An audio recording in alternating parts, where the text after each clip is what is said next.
If you can't get your game played at game night, will you ever survive?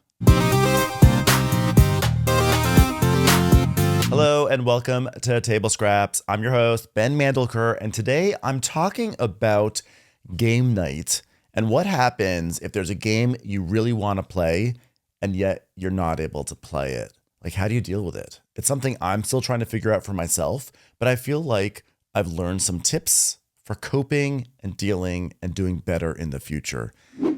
Anyway, it is the depths of winter right now. I mean, not in Los Angeles. It's nice and warm here. Hate to brag, but I mean, part of the reason why you live in Los Angeles is so you can brag at this very moment.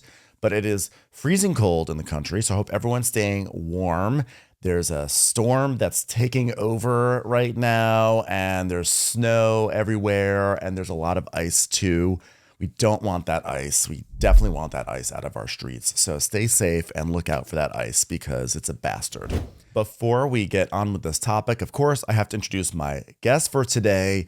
You know, it's so cold outside. We want to be cozy. And let me introduce you to someone who's so sweet, so lovely, so cuddly. Just brings a smile to my face every time I see them. Please welcome Legendary Encounters, an Alien deck building game. Hi, Alien. How are you? That is so kind that you went and just made a casserole for your neighborhood. You're just a lovely. You're lovely. You're lovely. So adorable. I love that, Alien. Today, I am talking about game night. I want to talk about what happens when you bring a game to game night and you're excited to play it, you're excited to show it to people, you're excited to share it with your friends, and you just can't get it to the table for a variety of different reasons. Do you just say, okay, moving on, or do you have an internal hissy fit? I will tell you, or maybe external, by the way, maybe external. I will tell you, in my experience, I have regrettably had a few too many hissy fits on the inside. Probably several of them leaked out to the outside. I always try to keep it on the inside, which then begets the next hissy fit, which is, why am I having a hissy fit over a game? Why aren't I happy enough to just be with my friends and playing a game that someone else suggested? So I have been working hard to try to not put myself in a situation where I have a meltdown because my stupid game didn't get picked for game night.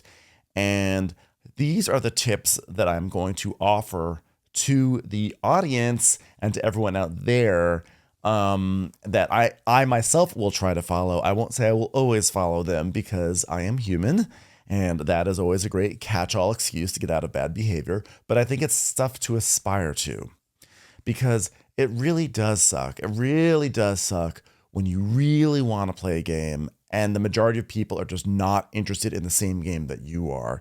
And unfortunately with board gaming, sometimes it's, like majority rules.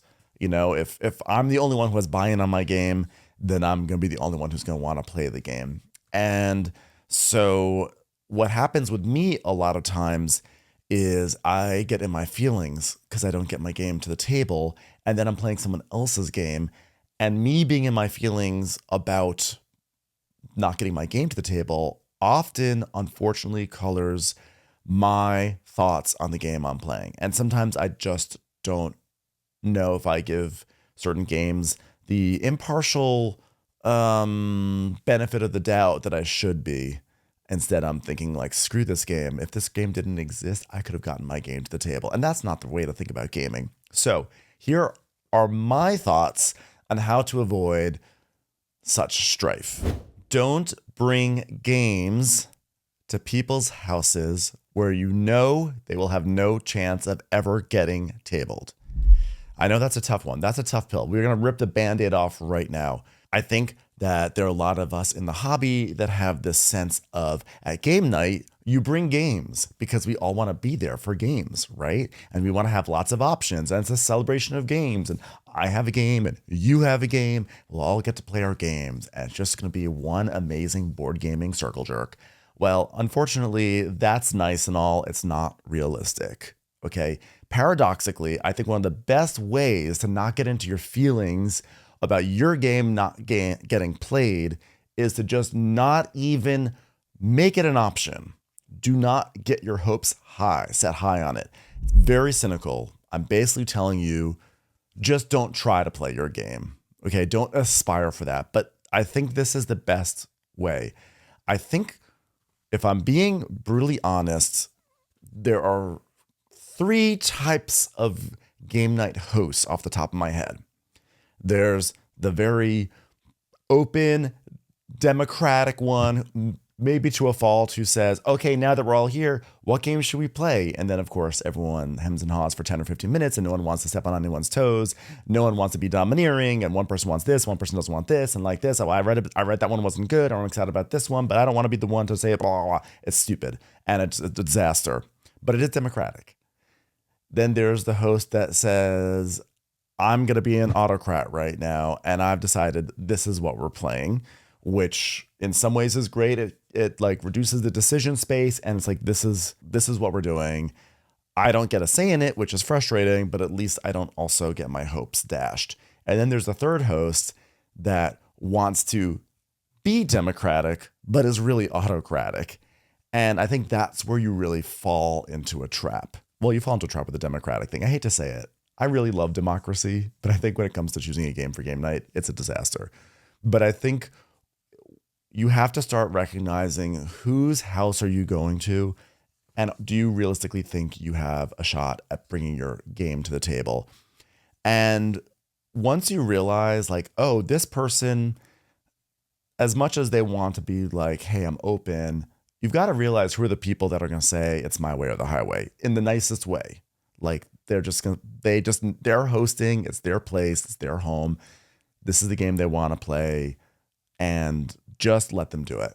Let them do it. And if you don't want to play the game, or if you're not up for that, then don't go in the first place.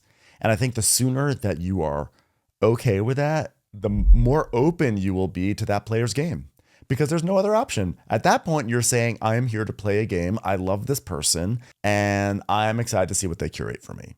So I think that's the one of the best ways to not get in your feels is to not allow there to be an option for your feels to enter. So there you go. Now, of course, you just got a board game in. It just arrived. And you can think to yourself, I know this is someone else's game night. I know that they say this is the game for the night, or I know they're going to want to play this one game. But I just got this game in that I've been waiting 9 months for. Maybe if I bring it, I can make a pitch, and maybe they'll want to play it. Don't do that. It's not going to happen.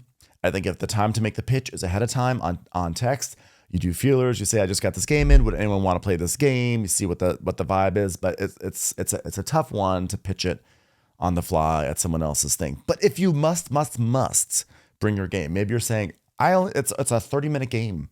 We can tack it on, or we can start with it, or whatever. If you must do it, then go ahead and do it, but divorce yourself 100% of any expectation that you're going to get to play it. Just be okay with that. And if it does get played, see it as like an amazing, lovely bonus. Oh my God, it happened. Isn't that great? I got my game to the table, but just know you're not the main event. You have to like not be main character energy in that moment. I don't know. Is that even the right use of main character energy? Alien, you would know your main character energy. Oh, Alien's busy coordinating a crochet circle. Sorry. Of course, some people would be saying, well, this kind of sounds shitty.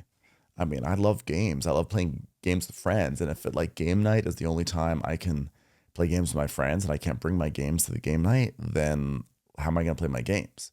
That is a very fair question. Here's my pitch. I say, take matters into your own hands. This is the next big thing.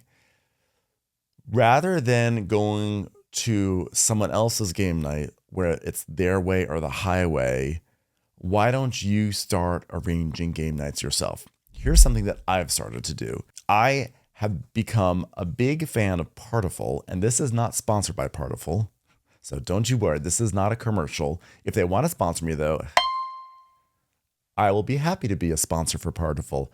But here's what I do. If there's a game in my collection that I want to get to the table, I set up a Partiful. I look at the player count and I say there's 4 spots, including one for me, and I message out a group of people that I think would be right for the game and would mix well together. And then it's first come, first serve. And then once those seats are taken, they're taken, and that's the game.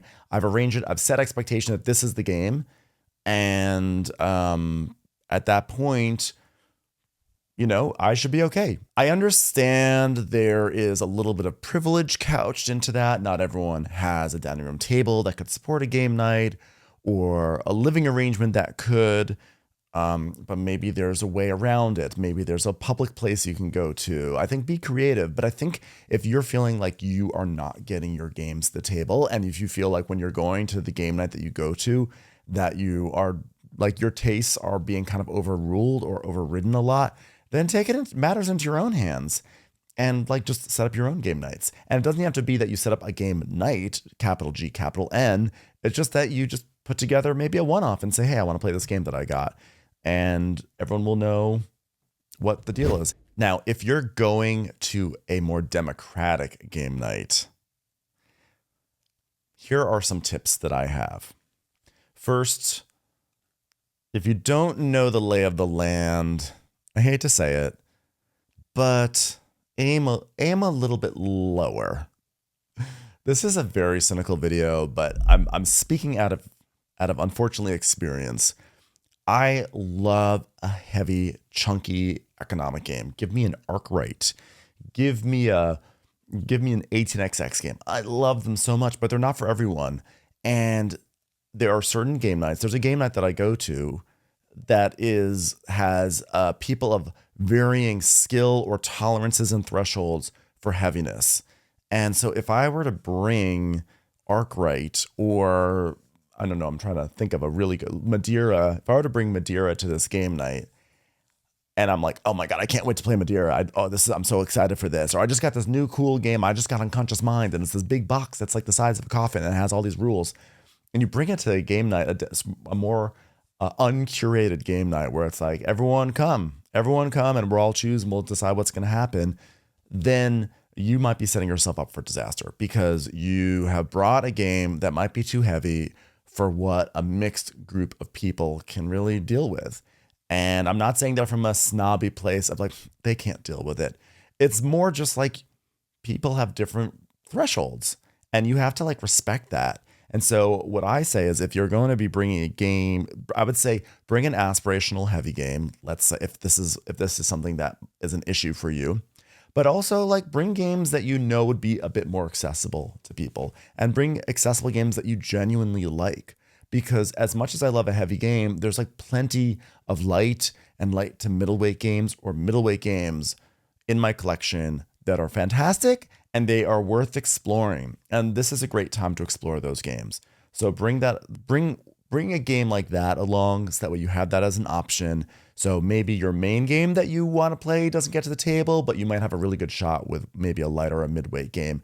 I've gone to this game night before and I brought like Survive, Escape Atlantis, which I think is now called Escape the Island. I brought Lords of Vegas and it's like tremendous. I think if you meet people where they are, then you're going to have a lot more fun and you also have a better chance of getting your game to the table. It may not be the game that you were pining to play all week long, but it's if you're feeling like you're neglecting parts of your collection, this is the time to play with your light and midweight games.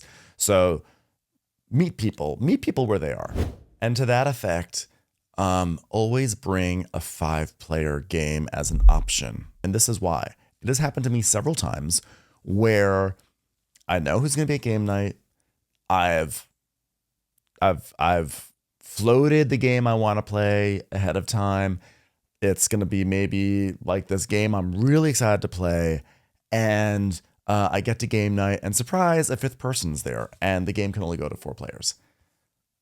Just know that a 5th person can really cock block your dreams of getting your game to the table. So I say, if it's important for you to be able to get a game to the table, have a 5-player option. So that way in those situations, you can still get your game to the table. Otherwise, you'll just be sitting there like, oh, the whole reason why I came here tonight was to play this game and I can't even play it because a 5th person showed up. So have a 5-player game ready and you'll be able to get your game to the table. It's kind of funny because a lot of times when we talk about getting a game to the table, it's almost like, oh, I've got a specific game that I'm trying to get to the table and I can't get it to the table. And that's frustrating. But sometimes it's really not about the specific game. It's just about being heard by your friends and feeling like I've got a game. I want to just get any of my games to the table because I've got a massive collection that I don't get to play enough of. And so I just want to get something here to the table so that way I don't feel like I'm wasting my time and money getting these games and studying them and then they just gather dust. So I think my tips about making sure you have a 5-player game is more for the latter camp, for if you just want to get something from your collection to the table because you're feeling guilty. So have a 5-player game in your bag. If you're liking what's going on here on this channel, go hit that subscribe button, like something, leave a comment, tell a friend, tell a family member, tell a stranger, go up to someone at the supermarket and be like, man, put down those frozen peas and get to watching Table Scraps because it will really help me grow. And I appreciate it. Thank you for your time. Going back to how to not get into your feels, if you think you have a decent shot at getting a game to the table, don't hype yourself up unintentionally. This happens to me all the time where I think, oh, I think I can get a game to the table tonight. Let me read the rules to refresh. And then by me reading the rules to refresh, I get myself invested because I've now invested 20, maybe 40 minutes just remembering the rules. And then I will maybe watch a video, or maybe I might watch a video on strategy, or just I want to watch a video because now I'm excited about the game. And what you're doing is you're whipping yourself into a frenzy, and then you get to game night and your game doesn't get chosen. And what you want to say is, I spent all afternoon thinking and dreaming about this game and you guys are destroying my soul, but you can't do that. So like, if you think there's a game that you have a chance of getting to the table, refresh on the rules, try to be real, like try not to invest yourself in the rules, just try to remember the rules. And then again, like maybe just don't start watching those videos. Like keep it chill. So that way, if you don't get your game to the table, it's not the end of the world. Here's a good tip. Arrive on time. I have a tendency to arrive like 5 minutes late to game night.